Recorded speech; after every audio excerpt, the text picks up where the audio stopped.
Good morning. The committee will come to order. I want to thank everyone for joining us this morning, and I want to especially thank the witnesses for being here. Today we're here because of the enormous role the federal government plays as a customer. In fact, it purchased over $550 billion of goods and services last year. Whether it is rebuilding roads, outfitting offices with 21st century technology, or creating cutting-edge equipment for our medical laboratories or armed services, small firms are producing the innovative and quality products the federal government is looking to buy.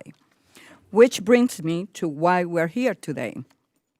Those who have been following the committee closely know that it is a top priority for both the ranking member and myself to ensure that the federal government is receiving contract bids from small business and those firms that have the resources and to make sure that those firms have the resources they need to understand the federal contracting process. That is why Congress created government-wide contracting goals, which require federal agencies to award a percentage of contracts to historically underserved populations. Our committee has already held hearings on how to strengthen SBA initiatives to increase access to the federal marketplace for women and veteran-owned small businesses. So today we'll be taking an overdue examination at the Small Business and Capital Ownership Development Program, more commonly known as the 8A program. The 8A program provides small firms owned by socially and economically disadvantaged individuals with increased access to the federal marketplace, procurement training, technical assistance, and the ability to be paired with a mentor. The government also has a goal to award 5% of all prime and subcontracting dollars to small disadvantaged businesses, including 8A certified firms. Its purpose is simple: to promote the development and competitiveness of small businesses looking to contract with the federal government. And make no mistake, minority-owned businesses continue to be a driving force in our economy. According to the SBA 2018 Small Business Profile, there are 8 million minority-owned small businesses in the United States. These small businesses accounted for almost 30% of all firms, contributed $1.38 trillion in revenue, and make up over 7.2 million jobs in the United States. However, this progress has not been accomplished without hardships along the way. While some may want to minimize the barriers created by discrimination, that does not make it any less real. Throughout our nation's history, minorities have suffered the effects of discriminatory practices in access to affordable credit, housing, criminal justice, and education. Consequently, the path to starting and running a business for minority entrepreneurs has been difficult. The 8A program was designed to make it just a little easier, while also encouraging minority entrepreneurship and further improving the federal marketplace as a whole. Over 40 years ago, Congress determined that the opportunity for full participation in the federal marketplace is essential if we are to obtain social and economic equality, and have an economy that works for everyone. This premise, which remains as true today as it was more than 40 years ago, is the reason why I am committed to making sure that the 8A program works as intended. Given how critical this program is to our nation's well-being, I am troubled by ongoing problems. Over the past few years, the SBA's Office of Inspector General identified issues that we will discuss today.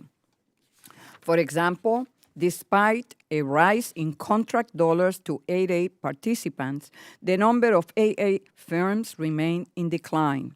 We need more 8A firms, not fewer. But to reverse this trend, we need to understand why fewer owners are utilizing this program so this committee can ensure eligible firms have the necessary resources and tools to become certified and win contracts. But getting certified is just the beginning and is not guarantee for winning an award. We need to make sure the SBA will aid, monitor, and support the business development needs of 8A firms for the duration of their time in the program. And finally, it is time we look closely at ways to modernize the program to bring it into the 21st century. It is my hope today's hearing will help us determine if things like the standard for net worth, which hasn't changed in over 30 years, adequately reflects the reality of our times. Today's hearing will give this committee an opportunity to discuss what can be done to best serve the 8A community. I thank all of our witnesses for their attendance and insights into this important topic, and I will now yield to the ranking member, Mr. Chabot, for his opening statement. Thank you, Madam Chairwoman, for holding this important hearing on a program that means so much to so many disadvantaged entrepreneurs across the country. The 8A program is a crucial component of the SBA's arsenal of small business programs. Given that it's the longest-running and most well-established business development program maintained by the SBA, taking the time to revisit this program today is certainly a worthwhile undertaking. The federal government has long recognized the policy that the government should aid, counsel, assist, and protect the interests of small business concerns. However, special recognition has been given to the socially and economically disadvantaged. The federal government, through the Small Business Act, recognizes the opportunity for full participation in our free enterprise system by socially and economically disadvantaged persons is essential to obtaining equality and improving the function of our national economy.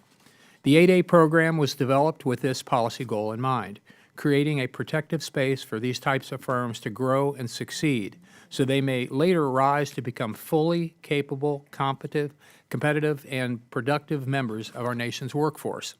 To further spur economic growth among this group of businesses, the federal government imposes a statutory goal of awarding at least 5% of all prime and subcontracting dollars to a socially and economically disadvantaged firm.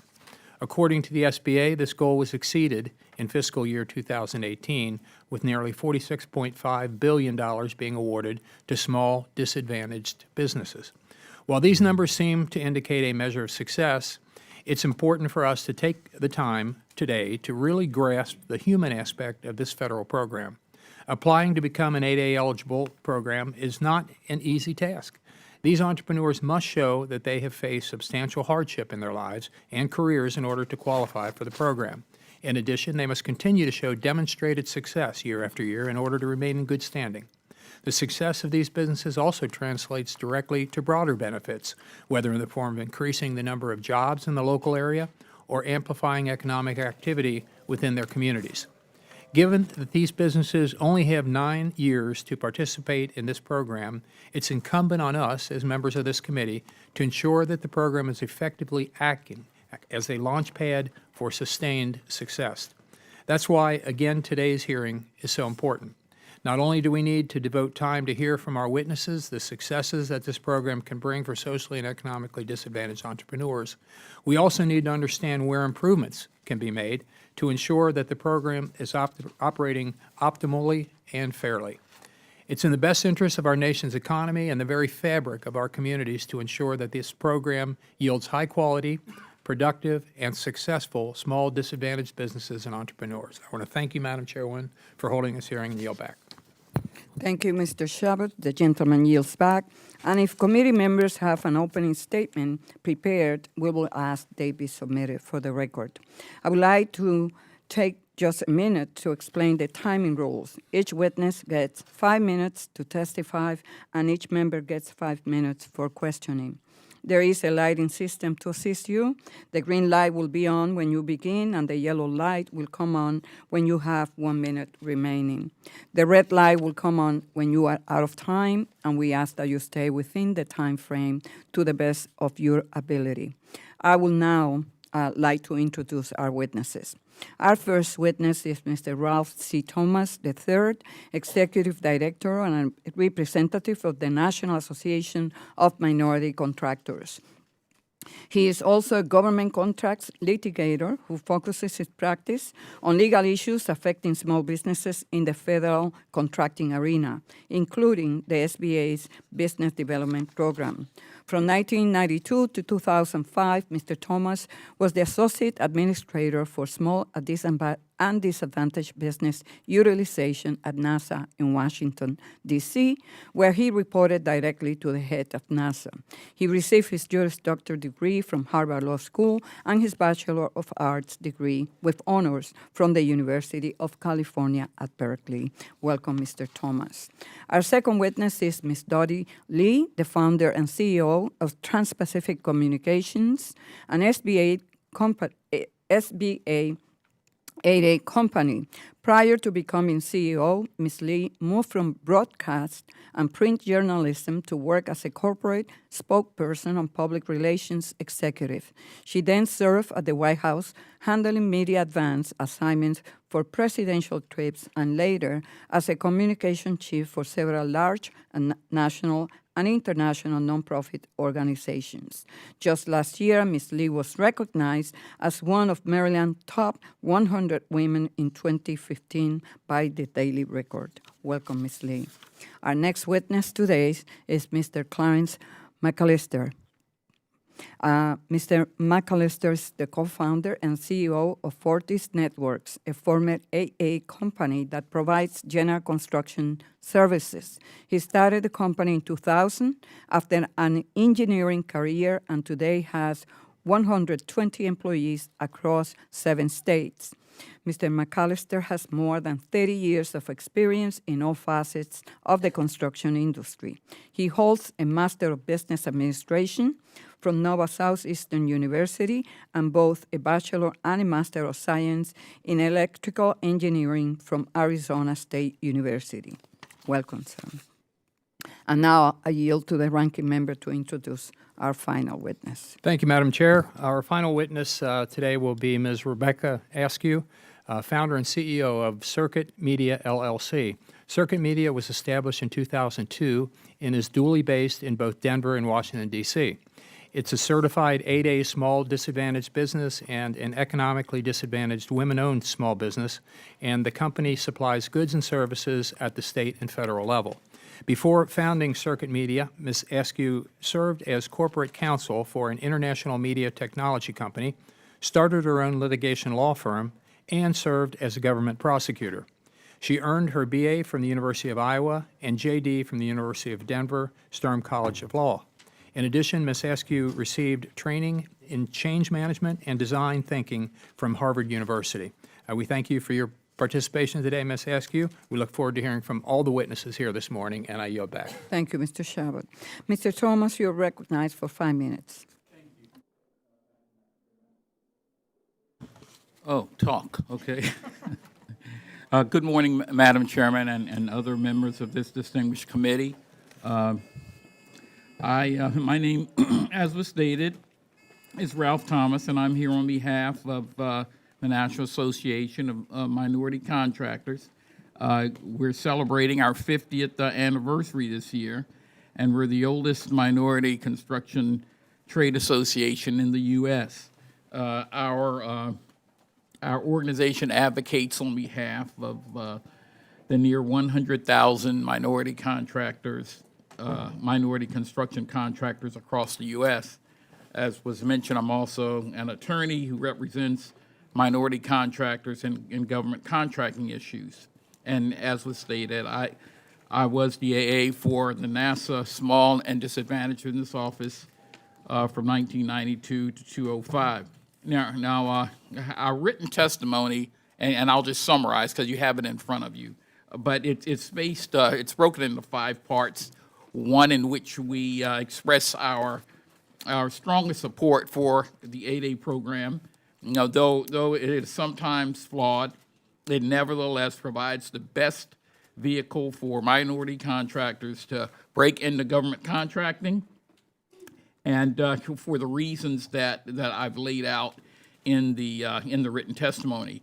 We feel that the mentor protege program, particularly that part which allows minority contractors or 8A contractors to obtain joint ventures with large contractors, it allows them to evolve to a higher level of government contracting.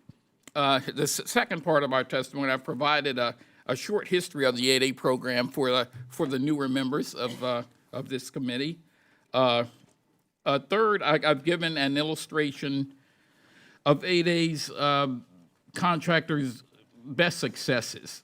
When I began as executive director of NAMC in 1985, 8A firms were primarily used by federal agencies to perform small contracts in construction, administrative contract support, and janitorial maintenance contracts.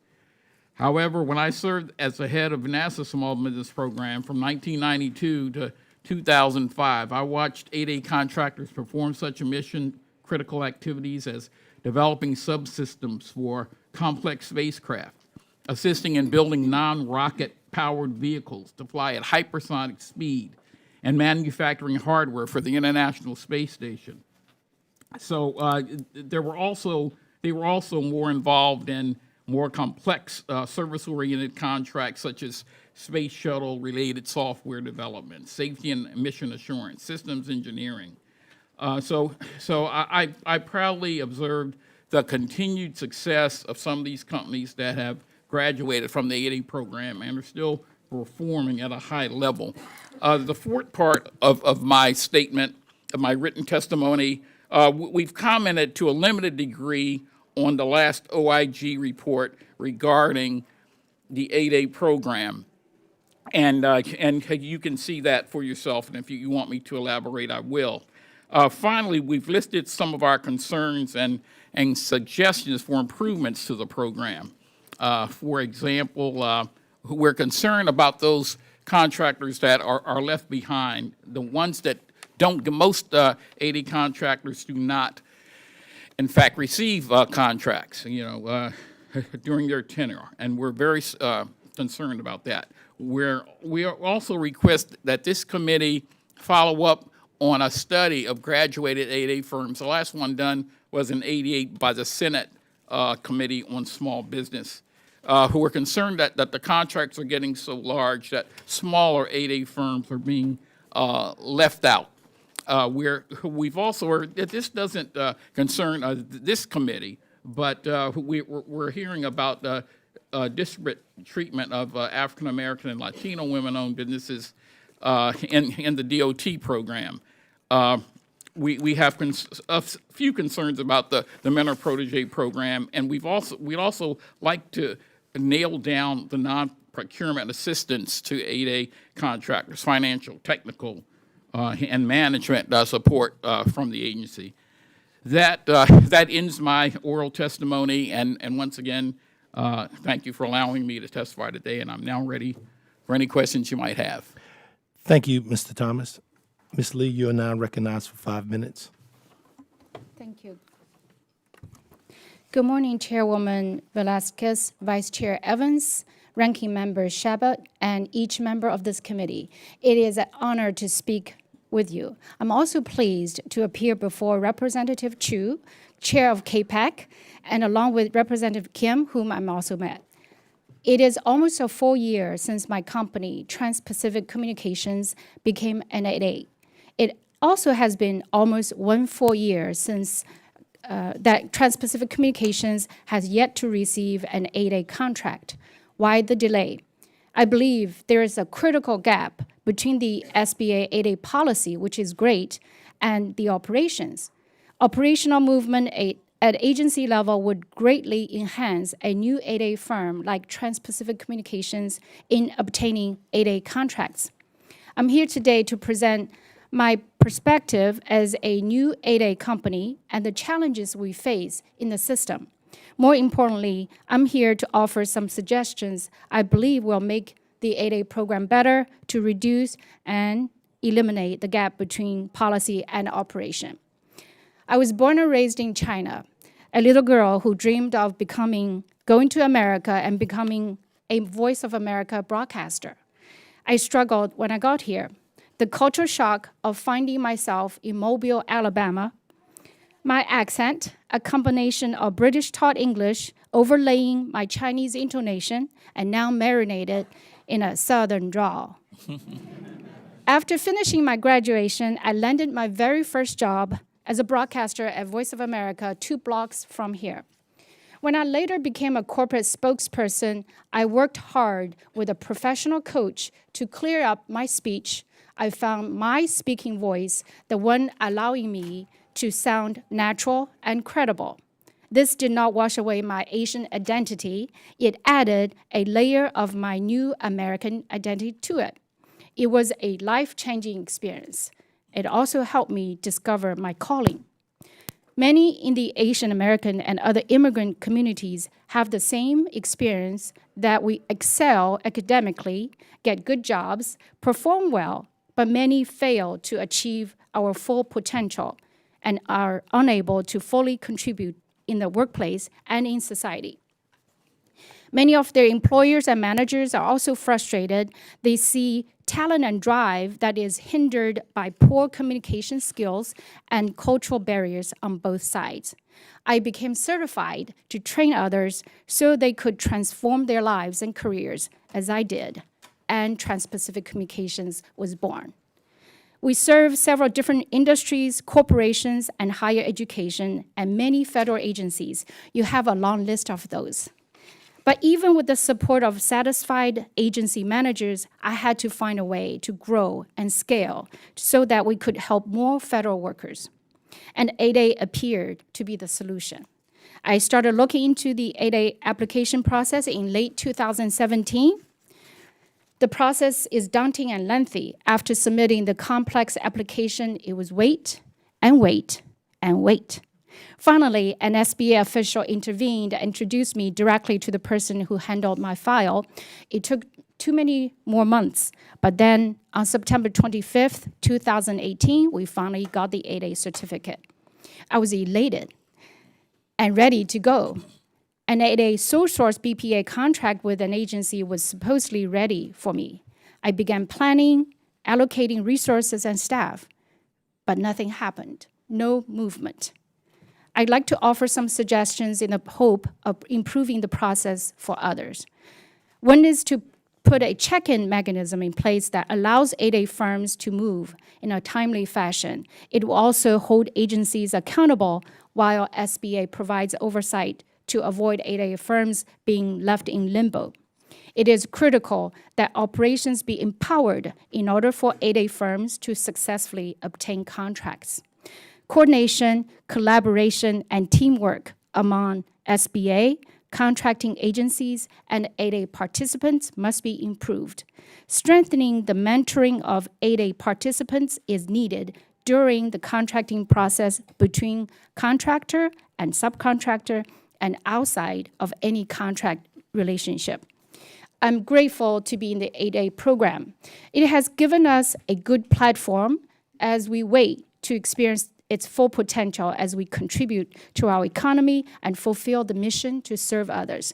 I offer my full statement for the record, and I'm happy to answer any questions. Thank you, Chairwoman. Thank you, Vice Chair. Thank you, Ranking Member, and the entire committee. Thank you, Ms. Lee. Mr. McAllister, you are now recognized for 5 minutes. Good morning, committee chair, vice chair, ranking members. Thank you for the invitation to be here. My name is Clarence McAllister. We're a successful graduate of the 8A program. I'm also an immigrant. Came to this country 30 years ago and obtained a great education, started a company. We did become MB certified, DB certified, and found that those programs were not able to allow us to grow the company. So the next step was federal contracting. So 7 years into, after starting the business in 2008, we applied for the 8A program. It took us a year to get our application approved to the program. And once we got started in the program, we realized that we didn't have the expertise to do federal contracting. So we had to join several networking groups like the Society of American Military Engineers to become familiar with federal contracting. Phoenix is not a large city for federal contracting, so we had to travel to states like California, neighboring states, California, New Mexico, Texas, and visit bases, military bases of the beating path, and we were very successful at it. We grew the company substantially, fourfold. We had 2 mentor protege programs. They have helped us substantially in growing the company, increasing our bonding capacity as a construction company, and obtain contracts that on our own we would not be able to qualify successfully. So the MPA program, I believe, definitely should be expanded, and there should be a good. The SBA should perhaps serve as a matchmaker between 8A companies and potential mentors as well. We transitioned out of the 8A program 2 years ago, is when we graduated. And I've heard figures that 90% of 8A companies are out of business 2 years after graduation.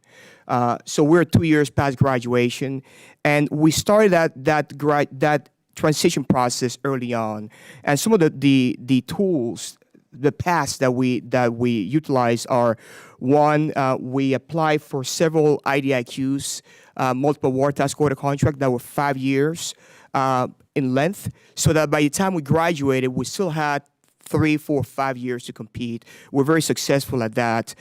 So after year 9, we're still competing for some of those 8A contracts that we got awarded when we were 8A. We move into the Hub Zone. We believe the Hub Zone is a great program. If you're not 8A, I believe the Hub Zone is the second best program. And we move into a neighborhood that needed some help. We hire employees from that neighborhood, and we're successfully pursuing Hub Zone contracts right now. The third strategy was to mentor newly 8As, and we've been successful at that. Our first contract as an 8A took us about 2 years to get. We've been mentoring an 8A company, and they've gotten their 8A contracts in the first year. So there's definitely some benefit to that. I submit that even though minorities have indeed entered economic mainstream, the net worth of average minority household is only a fraction of that of white households. According to Forbes magazine's, the median white household owns 86 times more wealth than his black counterpart, and 68 times more than his Hispanic counterpart. Even though the 8A program is not a solution to America's inequality, I believe that it's a tool to assist minorities be successful, hire more minorities, and upgrade our communities. Thus, the 8A program should not be eliminated. It should be strengthened, and I do have some recommendations for that.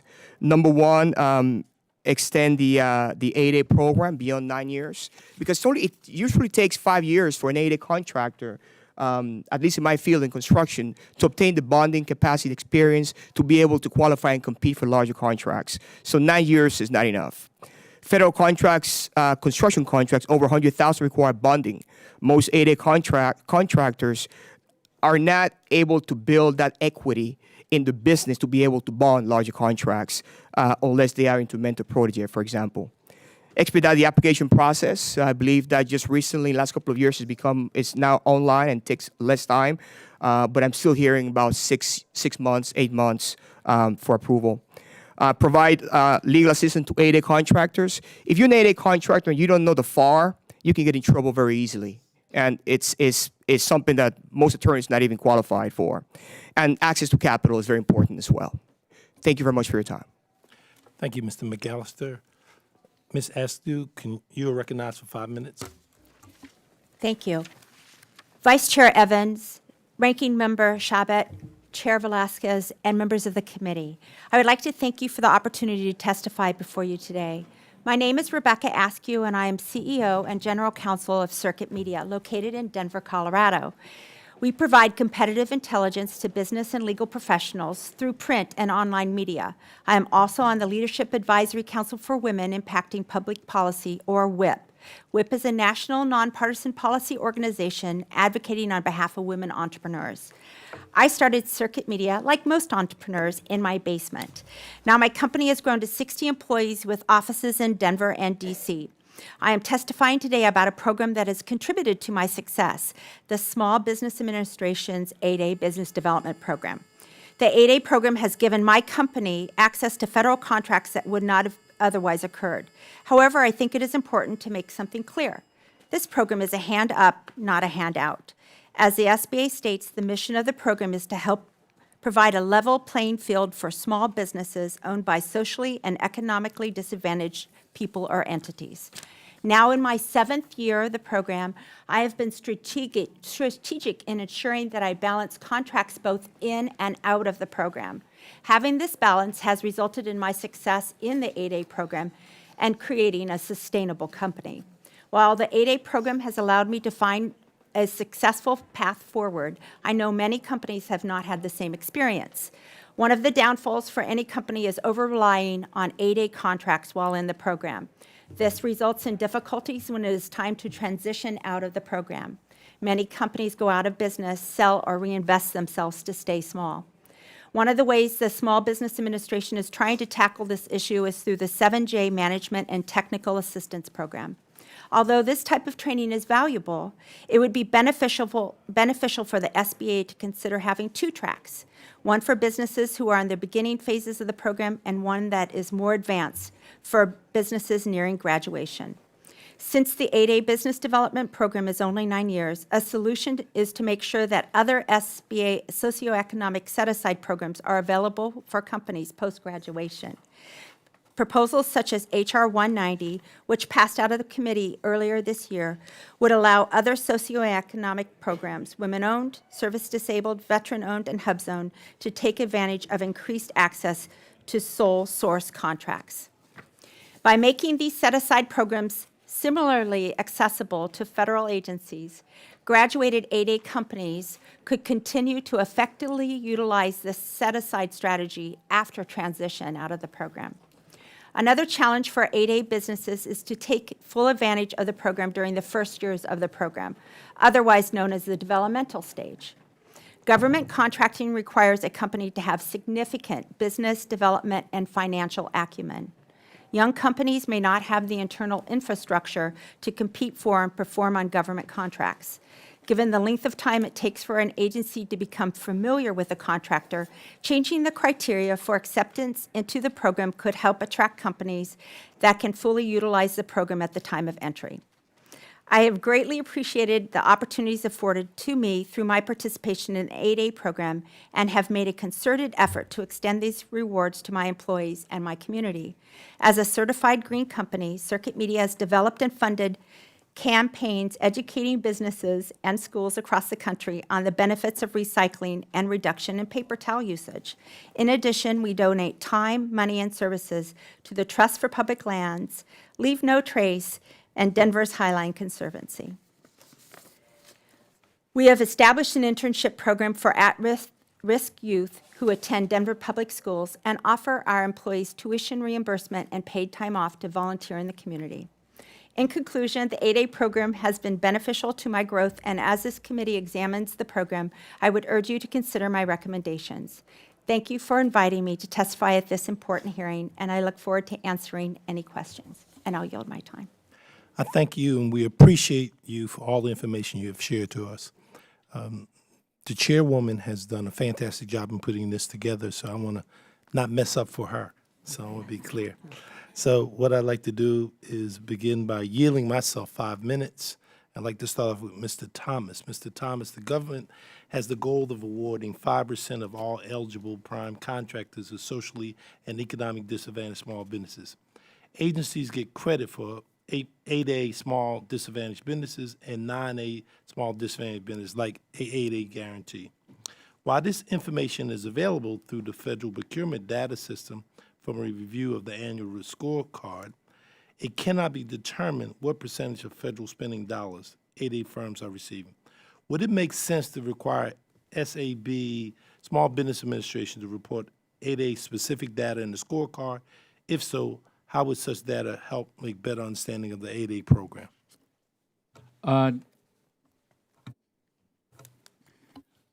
Let me say yes, the 8A information should definitely be included. and added to the scorecard. First of all, you have to know as much as you can about what's happening in the 8A program in order to assess it, in order to assess its needs. I had a boss, one of the NASA administrators, who used to say, if you can't measure it, you can't manage it. And so if we can gather as much information that we can on the 8A contracting, on the 8A contractors and what contracting dollars they're getting, we can have something to improve on. And secondly, yes, I think it should be made part of the SBA score, but because when you keep a record of anything in terms of numbers, they tend to improve each year. Thank you. I'd like to go to Ms. Lee. As an 8A participant, have you been able to receive training in areas such as marketing through the 7J program? If so, what has your experience been with the training? And then I'm going to add a follow-up so you can think about that. What should improvements be made in the training program? Thank you, Mr. Vice Chair Evans. I have, pardon me, my bad. Thank you, Mr. Vice Chair Evans. Yes, I have received some training through the 7J program, thanks to the SBA official who made me aware of those programs, and I took part in some training. They were helpful, yet I believe they should be, they would be better off if they were offered in person as a group or one-on-one. I believe those programs would be much better beneficial if they could conduct that for a group of entrepreneurs like us and coming to our facilities to provide those training. Mr. McAllister, currently individual-owned 8A small businesses can receive sole source awards of less than $4 million for goods and services. The current administrator of the Office of Government and Contracting Vendors said in 2017 that increasing the 8A sole threshold is one way SAB would make a special gain. Do you have any thoughts on this statement, whether Congress should, in fact, increase the 8A sole source threshold? Yes, I do agree that the sole source threshold of $4 million should be increased. If you look at, for example, the small business size, I believe in the last year, all of them, or the majority of them, were increased. In my, for example, my next code, 236220 for construction, used to be capped as 33.5 million, and it's now at 36 million for small business size. So we have, you know, a increase in cost of living and other expenses going up, and these small business 8A sole source remains at 4 million, where you have the A and C companies, Alaska Native corporations, with 20 million sole source limits as well. So I do believe that for 8A companies, the sole source limit should be increased beyond 4 million. Thank you. My time is now expired, and the ranking member, Mr. Shavit, is now recognized for 5 minutes. Thank you, Mr. Chairman. And Ms. Askew, I'll begin with you. Given the short time frame for participation in the program, 9 years, what can the SBA do to ensure that these 9 years are the most beneficial to 8A participants? Thank you, Ranking Member Shabbat. I believe that I'm in Denver, and we have an amazing SBA program. They have really been on the ground and working with me from day one. I don't believe that that is the same experience that other 8A organizations have within the United States. I know one of my colleagues who they don't even have a business opportunity specialist attached to them. They just call the phone, and hopefully someone will respond and help them. So I think that, you know, the uniformity in assistance and training right from the bat is very valuable. And I also believe that, you know, getting to understand how the SBA works, how they support you throughout the program, I think is vitally important. You know, it took me months to really understand how the whole, there's quite a a bureaucracy, for lack of better words, in trying to understand who helps you with what and how does that pan out. And I really believe that that's would be valuable as well. Thank you. Thank you. It's great to hear that the program in Denver is so good, and we would hope, and I think this committee we would want to aspire to have the programs all across the country so everybody can benefit. And if their program doesn't meet the standards that you found, we ought to try to work towards that. So, and that's something we can do in a bipartisan way, I would hope. Mr. McAllister, I'll move to you next. How long did the entire application process take, and from the first application submission to receiving the 8A certification notification? Yeah, it took me, well, the first notification probably took about 6 months. I was told that you always are going to get some comments, so it took me about 6 months. And then the final approval took about a year. Now, this is 11 years ago. Okay, thank you. Could you describe the application process so we can kind of, some of the folks who may not be familiar with it can hear what it's like, and are there any improvements that you would recommend so that others might maybe have an easier process than others? Yeah, well, again, it was all paper-based back then. One of the requirements was to have 2 years in business as experience, which I thought is a great idea. You don't want to have a new startup getting into a program where they're not going to be able to take a full advantage of it. So 2 years was the minimum requirement. Beyond that, things like net worth, there were some minimums, which I believe that they should be increased as well, same as the sole source requirements. And the process involved basically filling out lots of paperwork and what you've done in the last 2 years, your experience, where you got funding from. Make sure that basically you bootstrap the company, because as an 8A company, you're not allowed to have investors, outside investors. So in some instances, I know companies who've struggled for 2 years and really minimal revenues just to qualify to get in the 8A program. We got in. We applied 7 years in business. We were in business for 7 years, so we had a good track record. We had a bonding capacity. We had customers already in place. So by the time we got approved for the program, we're already ready to grow. But yeah, it was definitely very extensive. I've been told that now the program is online and it's taking less time, but I haven't had experience with that in the last couple of years. Excellent. Thank you very much. And Ms. Lee, do you feel the 8A program adequately prepared you to compete against larger, more well-established firms? The short answer is no. I think by the time we received the 8A certificate, I was not ready for a lot of bureaucratic items and things that are within the system. I believe, again, referring to my testimony, things are in the system that just preventing people from moving forward. And so that's another reason for my recommendation to eliminate and reduce some of the gap between the policy and operation. Excellent. Well, we should definitely strive to improve the program so all can benefit from it. Mr. Thomas, unfortunately, I ran out of time before I got my question to you. You would have been next, and it would have been a great question. So. The story of my life, that's all right. I yield back, Mr. Chairman. I'd like to thank the ranking member and go to someone who I've watched, and she's done a fantastic job. She's been like Representative Davis from Kansas. She has 5 minutes. Thank you.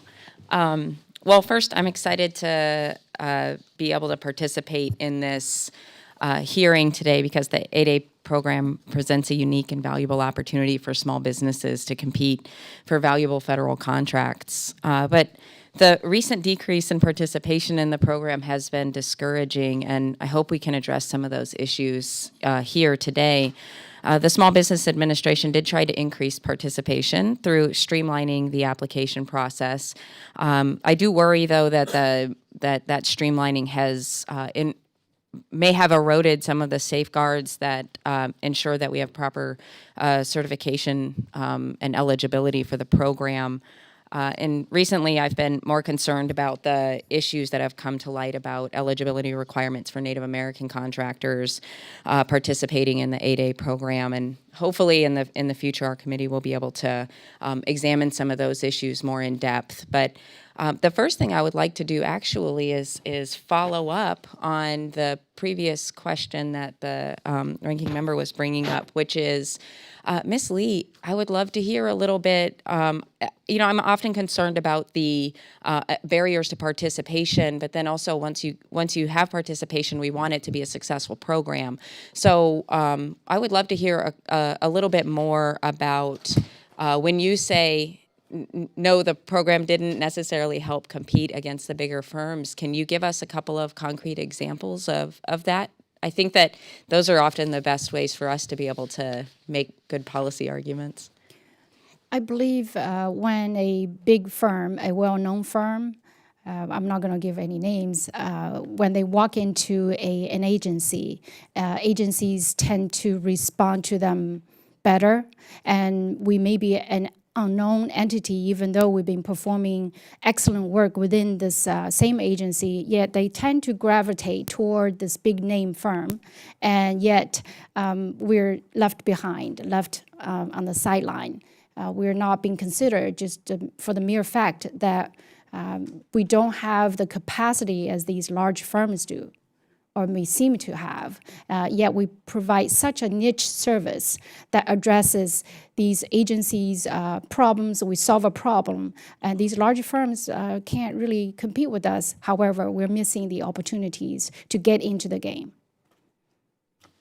Thank you. And that actually, I think, helps with even understanding sometimes some of the barriers. Speaking of folks understanding and knowing about the 8A program, I wonder if Mr.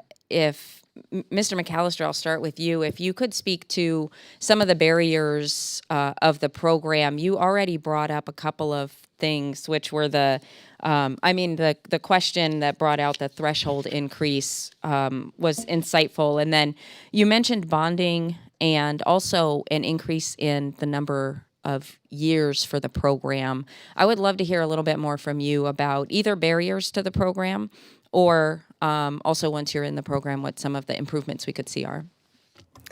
Well, certainly, like I said, the mentor program is a good program. If you cannot compete with the big boys, you may as well join them, right? And that's what we've done. We never go after against a large company. It's a losing battle. And most large companies are looking for smaller companies to team up with, to do mentor proteges with as well. So that's one of the things that could be done to be more competitive. I believe that the purpose of the 8A program is to allow companies, one, they graduate, to be successful outside of the program. And we found that outside of the federal programs, we have not been given the opportunity. When we started the company, it was difficult to compete in the commercial sector. We went to the federal market to build that capacity, and as we exited that, we found that it's still challenging because we don't have those networks, those connections on the private sector to compete. So we're still challenged in that regards. We still continue to do that, but what we've done is stay in the federal market, do the Hub Zone program, some of the other programs, but I believe that the SBA should be perhaps help the 8A companies do that transitioning part better so they can be successful and we don't have this high level of failures of 8A companies after graduation.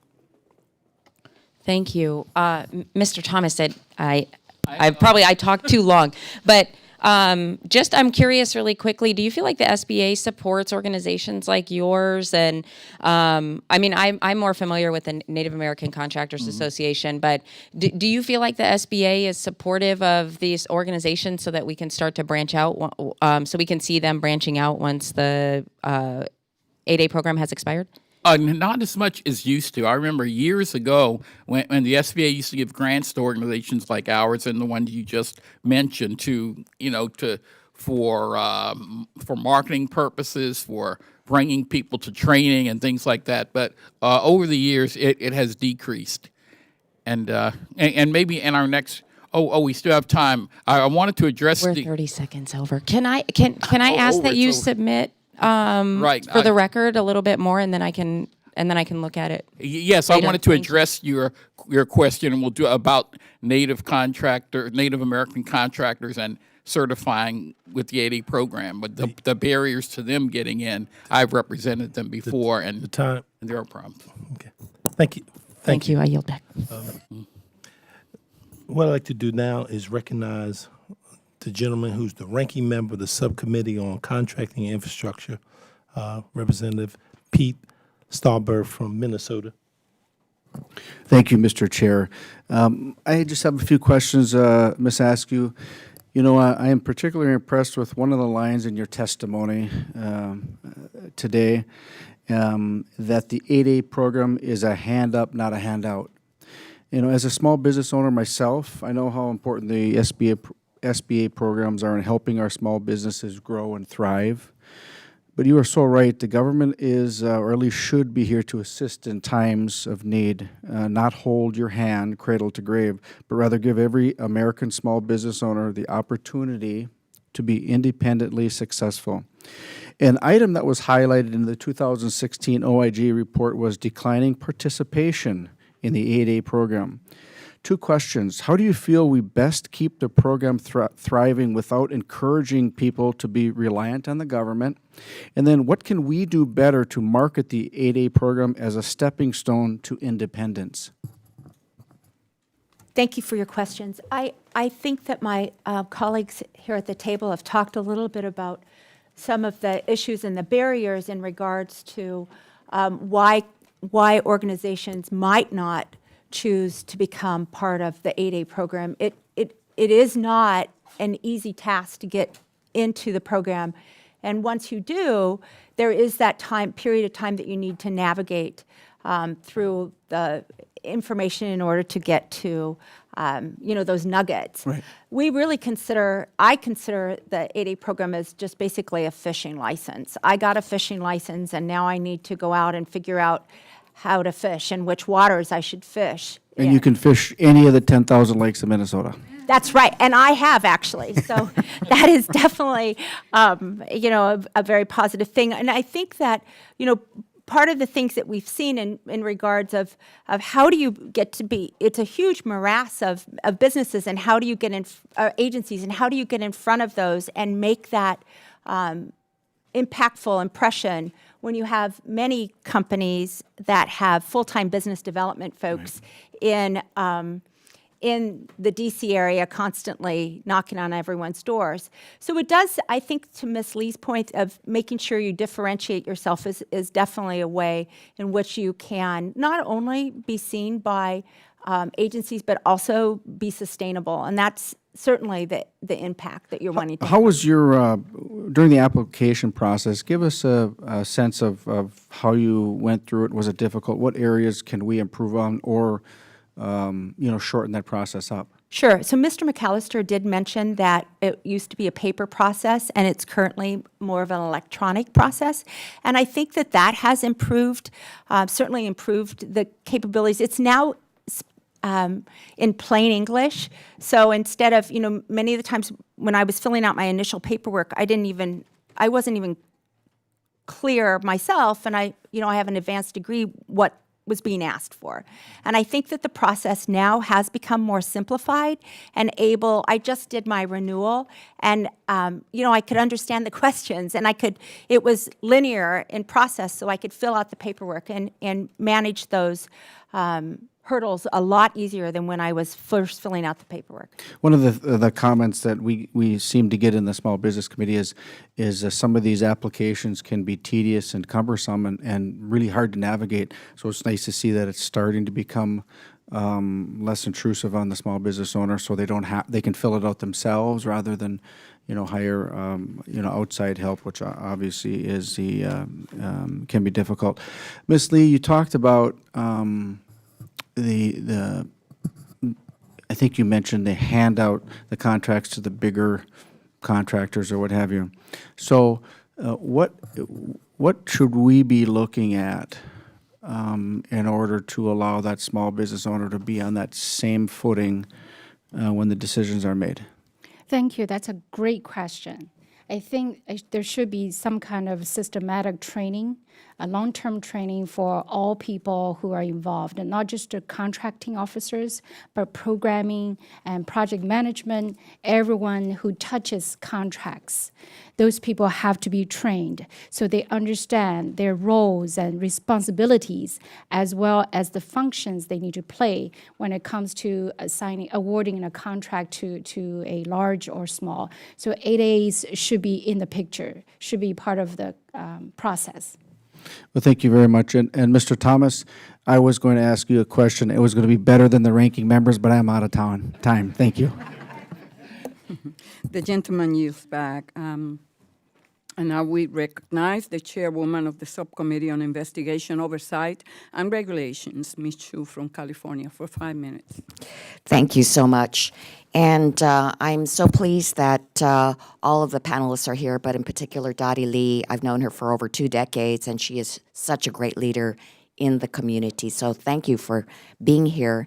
And I'd like to applaud the work that your company does in helping non-native English-speaking workers become more effective communicators. I believe it's so critical that we educate our business and federal agencies in cultural competency, especially as more and more of our economy relies on a workforce from diverse backgrounds. So I'd like to follow up on your story, first on the frustrations you had on certification, and then the hurdles that you faced as you tried to secure a government contract through the 8A program. It's important to recognize that your business had already contracted with a long list of federal agencies. So we know that your services have been in demand. But now, 1 year into your 8A certification, your business has not secured a federal contract through the program.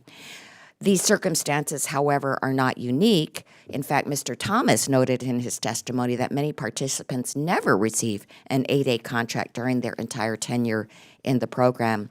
But with one-time eligibility and a 9-year window to participate, it's important that firms can take full advantage of their time in the program. So, Ms. Lee, can you talk about the certification process and what things you would do to improve it, but also talk about how you would improve the process of getting a contract? You refer to some things about improvement, such as the need for a check-in mechanism, and a need to improve the vendor outreach sessions, and a need to strengthen the mentorship program. So first, the certification. Thank you. Thank you, Representative Chu. It's wonderful to see you today.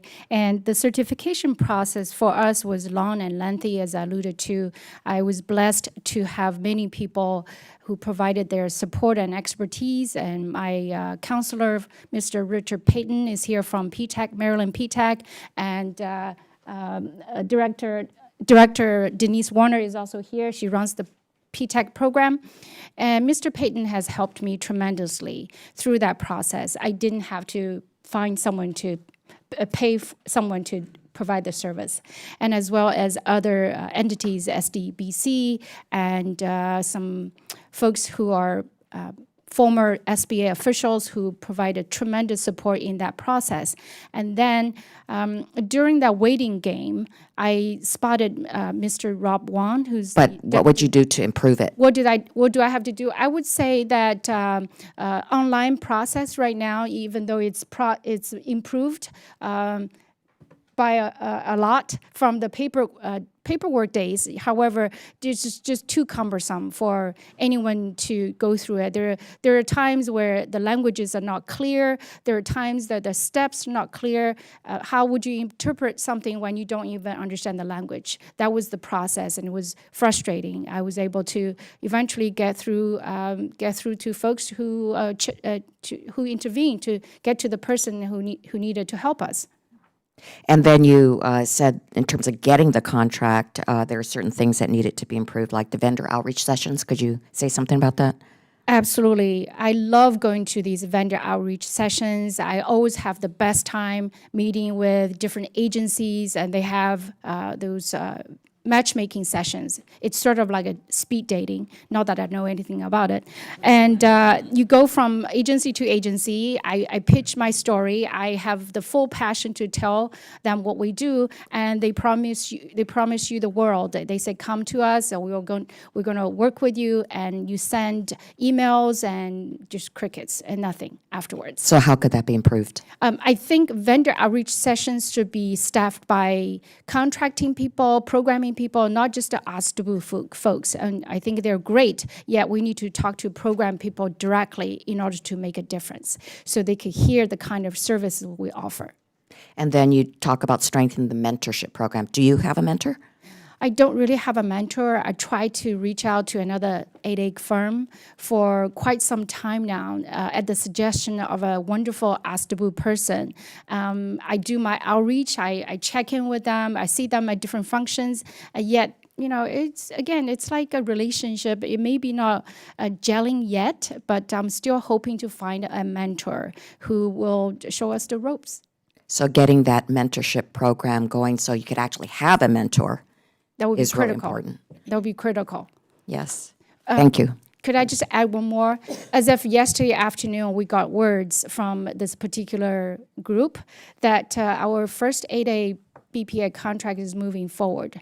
So I think it's very interesting. Timing is everything. The day before I came to testify.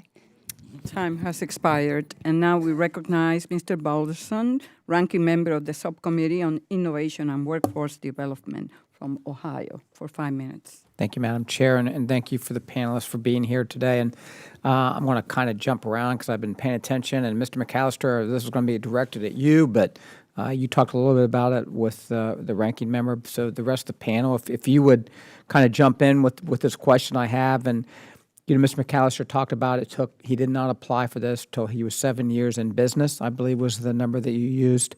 How about the rest of you? Did you jump in immediately, or did you wait some time before you were a little bit more established? Yes, thank you. We were several years established before we started our 8A program. Okay. How did that? How were the first couple of years? You wanted to wait a couple of years, but what did you do that you thought was some of the good processes that you went through to wait for that? Sure. We recognized that even if we had gotten a contract, we wouldn't have known what to do with it. We didn't have the infrastructure necessary, the bookkeeping, all of the things that are required. And so we started on the commercial side like Mr. McAllister did and started looking for work that way. And that's actually how we ended up getting the chops to be able to support a contract once we received it. Okay. And Mrs. Lee? Mrs. Lee, would you like to add anything to that? I think the fact that we are able to make an imprint with federal agencies, and at least they are aware, and it's just a matter of doing more work, and that seems to be getting really old.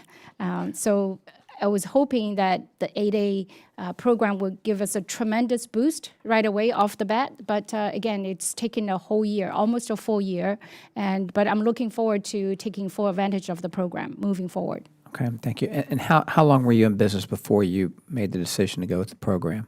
10 years. 10 years, okay. Actually, 9. 9, Right now okay. it's 10. All right, thank you.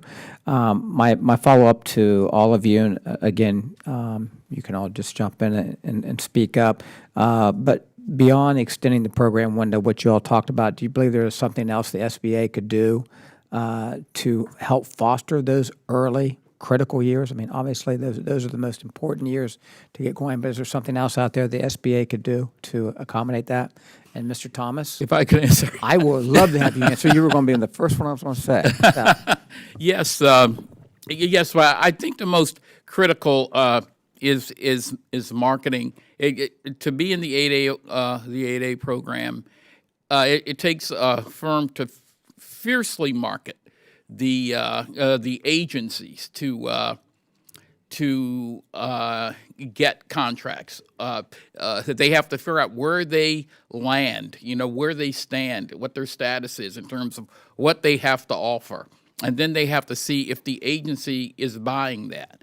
And then they have to almost show the agency how they can do it, how the agency would benefit from using them, from using their niche. And this is how. And you explain how. And first of all, they have to show the agency how the agency already buys it and how it would be beneficial, less costly for them to use them as an 8A contractor. And I've seen many contractors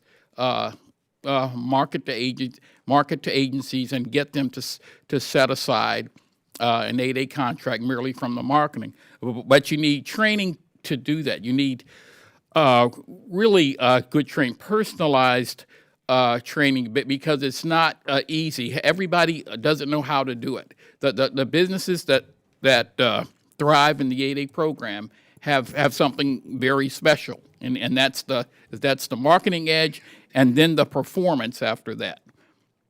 Agencies stick with 8A companies that they're satisfied with.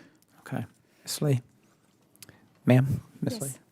Did you want to follow up with anything with that, or Mr. McAllister or Ms. Askew? Would you like to? Yes, absolutely. One of the things that haven't been mentioned today is the SBA has a program called the Emerging Leaders Program, and I think it would be wise if it was coupled with the 8A program. It was an amazing program for me to, it was like a mini MBA. Great opportunity. I learned so much about the government arena, and I think coupling that with the 8A program, requiring 8A companies to do that would assist them in the long run. And emerging leaders, where was that? Is that from the SBA? It's the Emerging Leaders Program. Thank you. And Madam Chair, I yield back. Thank you all very much. The gentleman yields back, and now I recognize the gentleman from Florida, Mr. Spano, for 5 minutes. Thank you, Madam Chair. I apologize. I got to the meeting late. I want to direct a couple questions to Mr. McAllister. If the questions were answered or asked already, I apologize in advance. One of the things that we did back at our Chamber of Commerce back home was to develop a mentorship program for young people, right? Because we understood, especially for economically disadvantaged young people, to try and teach them what it's like to hang around a small business, and give them an idea whether or not they want to do that someday, right? Start their own business. So the challenge that we had, though, was that it was tough for us to find mentors. And I think a question just a moment ago, I believe it was Ms. Lee, about whether or not you've been able to find a mentor so far. So I guess my question is, what do you think that the SBA could do better, if you have any suggested solutions, to encouraging more mentors to participate? Well, I think it's easier to find mentors in the community to mentor the youth. From the SBA MPA program, a mentor protege is like a marriage or like dating. And then we establish a joint venture under the MPA, that's a marriage. So there is financial risk from both sides, from the mentor and from the protege. So like Ms. Lee said, it's, let's go out, let's have dinner, let's have lunch, let's get to know each other. Do we match with each other, our cultures? Because, oftentimes, through the mentor protege, the mentors provide training to the protege staff. So it's not just sign a document and let's move on. There's a lot to it. So, but what the SBA can do is perhaps just build that speed dating environment or dates or sessions with large businesses, or the agencies can do it as well. With large agencies come in with the 8A companies and just get to know each other. Because in our case, it took us perhaps a year or two to find that right mentor. And we actually had the first one didn't work out at all. They were all for getting one contract that they were incumbent, and they want to recompete, and they seeked us just for that. And when that fell through, the mentor project went away. So it took us about another year to find another mentor, and we've had three mentors, one under the 8A and one under the HubZone program. But it takes time to get to know each other and find the right match. And if I may just ask a follow-up. So relating to the mentor protege program, if you could say one thing that from your experience as a mentor and as a protege, the one thing that you can think of that comes immediately to mind that really works well, and one thing that you say probably needs work. Well, the training works well. you can find the right match, the right mentor, and you have needs, say in accounting, marketing, payroll, they can help you with that. What doesn't work well is perhaps the red tape that's involved with it. Because you apply for the 8A program, then you have your annual 8A recertifications, and you have to apply for a mentor protege, which oftentimes can take months as well. And then every year you have to recertify that mentor protege. So I think in general it's the red tape that's involved with both the 8A and the mentor protege program that just needs to be streamlined. And you mentioned in your testimony that most 8A contractors don't gain momentum in the program until around their 5th year. Is that a result, in your opinion, of some of the red tape that's associated with the program?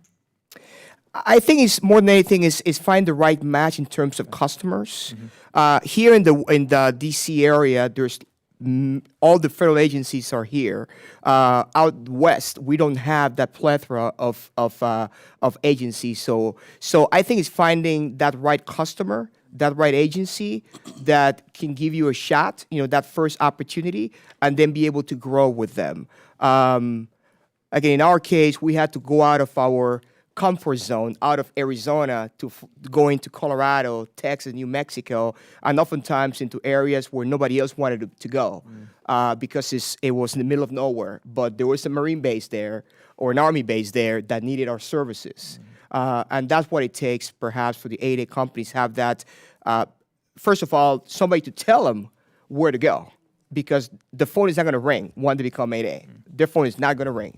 It's a fishing license, and you have to go out and fish. Thank you, sir. Madam Chair, I yield. The gentleman yields back, and now I'm going to recognize myself for 5 minutes.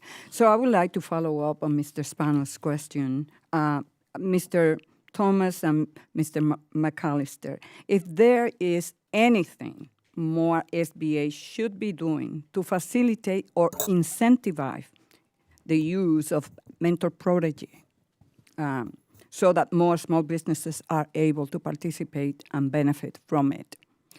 One thing that I could suggest is a few years ago, the SBA did this match. They used to do these matchmaking events to match contracts with the contractors.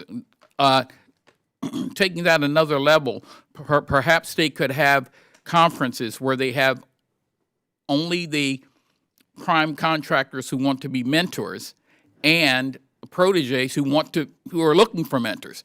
You have them in the same room, and at least you're not fishing for goldfish where there's only sea bass. So I think that's something that would give it a push. Mr. McAllister, anything that will incentivize? Yeah, I think that, definitely setting that venue for that matchmaking to occur, but also the financial support that that a protege can get. The mentor protege allows a mentor to invest up to 40% into an 8A, into his protege, and I believe that's a great vehicle. There's a lot of red tape involved with that. We try to do that and got to run around, and we just give up because we've known 8A companies. We know one in particular right now where the owner is taking a second job because he needs to support himself, and he's being threatened with getting certified from the program. Thank you. So even if he gets into 8A into mentor protege program, he's not able to succeed unless there's some financial investment from the mentor to the protege. Thank you. Mr. Thomas, the government has the goal of awarding 5% of all eligible prime contracts to socially and economically disadvantaged small businesses. Under this goal, agencies get credit for all awards given to small disadvantaged businesses, whether they are 8A participants or not. Should Congress enact legislation to create a goal for the 8A program? Yes, I think I've answered this in part before, but yes, it should. It should because, in case you didn't hear that. Yes. Yes, the answer is yes, because to determine the success of a program, you want to get as much information about how the program is working as possible. And it only stands to reason to know how much business that 8As are getting. It's not hard to gather information because they can get it easily. Do you think that this will incentivize agencies to contract with AA firms if we increase the goal? Or Well, yes, even if you make a goal, regardless of what you put in the goal, when you're measuring someone on a certain basis, the numbers go up because nobody likes not to meet a goal. So whatever that goal is, they will. I think you will see the numbers go up. any other of the members of the panel will want to comment on that? Ms. Lee? Before we became an 8A, I always heard people would say, if you were an 8A, we would give you the contract. And now we're 8A, and they say, if you're a hub zone, we'll give you the contract. So you just end up chasing that endless loop. And so where do you actually get yourself being recognized as a formidable force so that people could really work with you? Okay. Yeah, I believe that that goal should be specific for 8A programs. That way, the 8As are not just lost in the weeds. Thank you. Ms. Askew? Yes, thank you. I would agree with Mr. McAllister. I do think that there's value in that, and helping back to what Ms. Lee said about educating corps and contracting officers so that they understand, how to utilize the program well. I think there's a problem in that area as well. Thank you. There is another issue that I want to discuss with you, and that is that the SBA program has a personal net worth limitation of less than $250,000 for initial eligibility and $750,000 for continued eligibility. This limitation has been in place since the late 1980s. It has rained a lot, right? The DOT also has a disadvantaged business enterprise program, and in 2011 increased the personal net worth threshold for eligibility to account for inflation. So I want to hear what are your thoughts on increasing the 8A net worth limitation and adjusting it for inflation. Mr. Thomas. Well, yes, of course. It needs to be adjusted. I mean, for any other program, it would be adjusted, and we're keeping good people out because they don't want to come down. They don't want to adjust their business lives to come down, to come under $250,000 because it wouldn't be worth it, and it just makes natural business sense to raise it, at least for inflation, if not beyond that. Thank you. Any other who wants to? I tend to agree in principle that adjustment should be made for inflation. I don't have a problem with increasing it. However, I am a participant. I am a cross-cultural communication specialist. I'm not an economist. So I think a survey of economic survey of some sort has to be conducted to determine how much to increase and when to increase. Thank you. Those limits should be increased like everything has increased in the last 30 years. Agreed. Ms. Askew. Yes, thank you. I would say that the corresponding NAICS codes, the amount that awards can be, have increased, so it would make sense that this would also be increased. Thank you. Ms. Lee, the 8A program has a 9-year lifespan, which is divided into 2 phases, an initial 4-year developmental stage and a final 5-year transition stage. Is this enough time for a small firm to fully realize their potential and win contracts with the government? Thank you. Thank you, Chairwoman. That's such a great question. The short answer is no. Clearly from my fellow panelists and our own experience have shown that the first 4 years are critical for you to understand, to grow, to be trained, to be mentored in order to fully understand the process. So by the time you actually understand a little bit more than we are in this process, 4 years already gone. Thank you. And then you have to graduate or transition out of the program. So do you have any of the members of the panel can comment on this question? Do you have any suggestion on how to improve either the 4-year developmental stage or the 5-year transition stage? Well, I think that the program should be increased over 9 years for starters, because 9 years is not enough. So, perhaps 10 years and make it 5 years developmental, 5 years transition, or something along the lines. Just a little bit more time for companies to keep to get traction because before they start that transitional stage. Thank you. Any other comment? Ms. Yes, thank you. I do know that we are in the transition stage currently, and they require us to make sure that we have a certain blend of 8A and non-8A work at this point. And so it makes it hard because once you just start ramping up, it's time to ramp down in terms of the amount of 8A work. So you have to be cognizant of your balance, and that makes it difficult. Thank you. Well, let me take this opportunity again to thank all of you and for taking time of your busy schedule to be with us today. The 8A program is the hallmark of all contracting programs managed by the Small Business Administration. Not only it is the oldest, but it's the one in which the agency has the most expertise.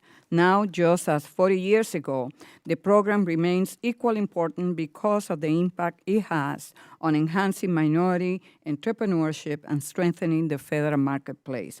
I want to again thank our witnesses for offering their valuable insights today, and I look forward to working with my colleagues on both sides of the aisle on ways to improve the 8A program. With that, I will ask unanimous consent that members have 5 legislative days to submit statement and supporting materials for the record. Without objection, so ordered, and if there is no further business to come before the committee, we are adjourned. Thank you. Thank you. Thank you.